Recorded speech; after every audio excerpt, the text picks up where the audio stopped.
munaasabad ballaaran oo lagu taageerayo heshiiska saddex geesoodka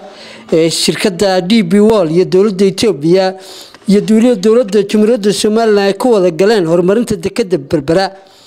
ayaa lagu qabtay magaalada Laascaanood waxaana ka soo qayb galay maamulka gobolka Sool iyo degmada Laascaanood. markaan inta ka gudbo waxaanu taageeraynaa DP World shirkadda go'aankii ay la gaadhay madaxda Soomaaliland dekedda Berbera Itoobiya oo aanu ku xidhannahay oo darisnahay oo wax badan naga dhaxayaan yaanu haddaanu gobolka Sool nahay maanta 15 yaanu waxaanu taageeraynaa si buuxda qof kale oo waxa kale ee laga hadlayo waa maxay baarlamaanku sida aanu u sheegnay isagu ha ismaamulo aqalada ha ka soo baxo aqalada waxba uu maamulina aqalada ha ka soo baxo waxaanu taageeraynaa shirkadda inay timaado go'aankii baanu taageeraynaa gobolka Sool degmada Laascaanood iyo dadka ku nooli taasay taageerayaan ninowna ha ku wareerin inta waxaan ku darayaa mahma yay dumarku iga xanaaqin mahma yar baan ku darayaa mahmadaasi waxa weeye waxay u jeedaan baarlamaanka xamar jooga Soomaalidu waxay tiraahdaa saddex midna lama dhigaysto wala tuug geel waxadaya oo arigu xadaya oo laadu xadaya oo dukaamadu jabsanaya dhaarna way isla soo taagaya wax igu wallaahada oo igu bilaahada oo igu talaahada inaan arag lama dhigaysto waa nin la yaqaan wala tuug lama dhigaysto koow waxay kale oo yiraahdaan waran naagood lama dhigaysto waa maaxay hebli waxay tiri heblina dadka waa weyni dema dhigaysan jirin markii dhaqanku jiri laba weed caruureed caruurtu iyo shimruhu waa isku mid isku sibay u hadlaan baba wax maanta noo hadlayaan aabow cagbo igu dhifta aabow candhuuf igu dhifta waxa ka dil aabow saasay waxa lama dhigaysto saddexda midna lama dhigaysta leey waxa ku afara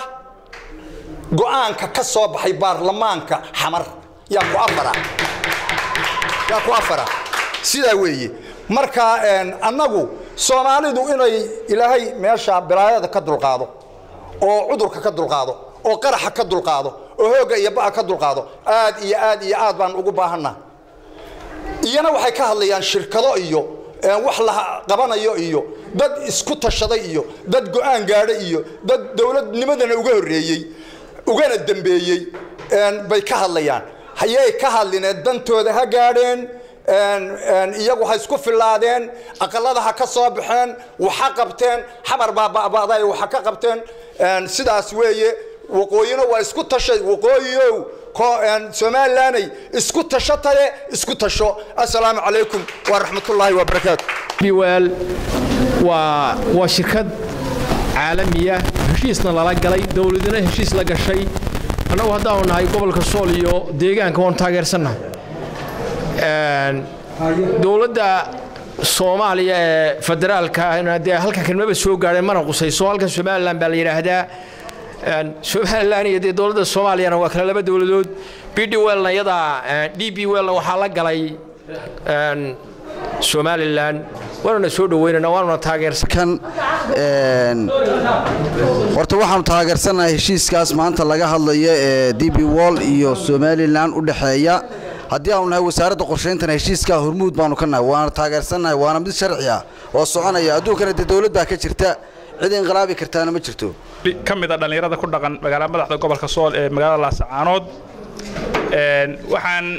aad iyo aad u taageerayaa shirka saddex geesoodka ee u dhaxeeya Soomaaliland Itoobiya iyo shirkadda DP World waxaan ku taageerayaa shirkaasi waa wax xaqiiqo ah oo cad oo aynu wada ogsoonahay haddaynu nahay reer Soomaaliland danteena ayaa ku jirta waa heshiis caalami ah horumarka deegaamadeenna iyo dhulkeenna ayaa dani ugu jirta dadkeena ayaa dani ugu jirta waxaan halkan waa ku aan sugunini xafladan waa ku rajateedu yahay in laga hadlo mustaqbalka ayaha iyo future-ka ay leedahay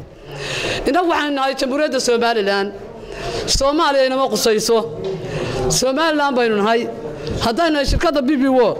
iyo shirkad iyo qolada Itoobiya dawladaha wax kala saxiixday inagu Soomaaliland baynu nahay madaxweynaynu leenahay maxay tahay baarlamaan baynu leenahay horta inaynu nagu nin xamar wixii naabnay habarta jitaa jiri farda la soo maxaa la isaga faanshin horta inaynu nin xamar ka hadlay horta inaynu jawaabno horta deeynagaba micno u yeelayna ka hadlayaa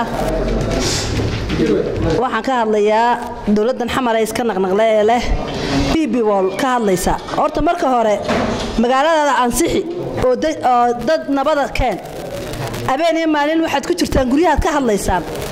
nin taagtay oo madaxweynaha oo meel walba mari karo nabadgelyo haysto shacabkiisa haysta oo shacabkiisa u dhaqan yahay oo dawladdiisu u dhaqan tahay baad leedahay waxbaan ka joojinaya marka xogayaha fulinta dawladda hoose degmada Laascaanood iyo waliba maayirka degmada Laascaanood ayaa labadooduba iyaguna halkaasi ka hadlay 2018 waxaanu si buuxda oo guud ahaan iyo gaar ahaanba degmo ahaanba aan u taageersanahay heshiiska saddex geesoodka ah ee dekada Berbera taasoo aan ninaba gorgortan kala galayn wayna tahay in cid waliba ama dal waliba danihiisa uu qabsado ama khayraadkiisa ama kaabayaashiisa dhaqaalaha way tahay xafladan qiimaha iyo qaayaha badan ayaan ku qabanay xarunta dawladda hoose hoolka shirarka ee magaalada Laascaanood xafladan waxay daaran tahay soo dhaweyn dadweynaha ku nool degmada Laascaanood iyo guud ahaan gobolka Sool ay ku soo dhaweynayaan heshiiskii saddex geesoodka ah ee ay wada gaareen dawladda Soomaaliland dawladda Itoobiya iyo shirkadda caalamiga DB World heshiiska oo saad la socotaan heshiis sharciya oo labada dawladood iyo shirkadda DB World ay wada galeen cid maamul kale ama maamul meel kale ka qorsheeya ma jiro heshiiska labada dawladood iyo waxa galay DB World wuu soconayaa waa heshiis sharciya ciddii wax kala haysa yooyotan iyo wadanka Soomaaliland dimuqraadiyadda waxa ka jirta dawlad ninkii yooyotan kala hayay isaga u taala gabagabadii munaasabadaasi lagu taageeray heshiiska shirkadda DB World ayaa waxa ka hadlay gudoomiyaha gobolka Sool Mudane Cabdi Khayre Dirir hadal badan ma harin waxaan la ka cadeynaynaa haddaan shacabka gobolka Sool ama degmada Laascaanood inaanu taageersanahay ku qasbanahay ayisanahay heshiiskii saddex geesoodka ahaa ee ay go'aan galeen xukuumadda Jamhuuriyadda Soomaaliland iyo dawladda Itoobiya iyo shirkadda DB World kaasoo ahaa horumarinta dekada Berbera iyo kaabayaasha dhaqaale dalka kaasoo ahaa mataqaanay horumarinta geeska Afrikada bari kaasoo ahaa horumarinta labada dal ee Itoobiya iyo Soomaaliland waxaanu qabnaa oo aaminsanahay inuu heshiiskaas ahaa mid sharci ah oo sifo sharci ku dhacay ayna baarlamaanka dalkuna ansixiyeen labadiisa golaba waxaan leenahay Soomaaliland waa dawlad madax bannaan oo calankeeda iyo dastuurkeeda iyo dalkeeda dadkeeda leh waxaan leenahay cid kasta oo heshiiska wax ka sheegaysa dib u fariista ayaanu leenahay waa taageersanahay waa ayinsanahay dalkani waa dal tashaday wuxuuna xor ahaa muddo fara badan oo ku dhow ilaa 70 sano in ka badan Soomaaliya iyo Soomaaliland markii hore iyaga midoobay iyaga noqday laba dawladood isu tagay hadeerna iyaga ikhtiyaari kala noqday mid walbana calankeeda iyo xukuumadeeda iyo dawladeeda iyo baarlamaankeeda waxaan leenahay aanu diyaar u nahay walaalayaal in la is ixtiraamo oo la isku ixtiraamo dirisnimada oo la isku ixtiraamo mataqaanay rabitaanka shacabka ayuu ku waantay wad ogtii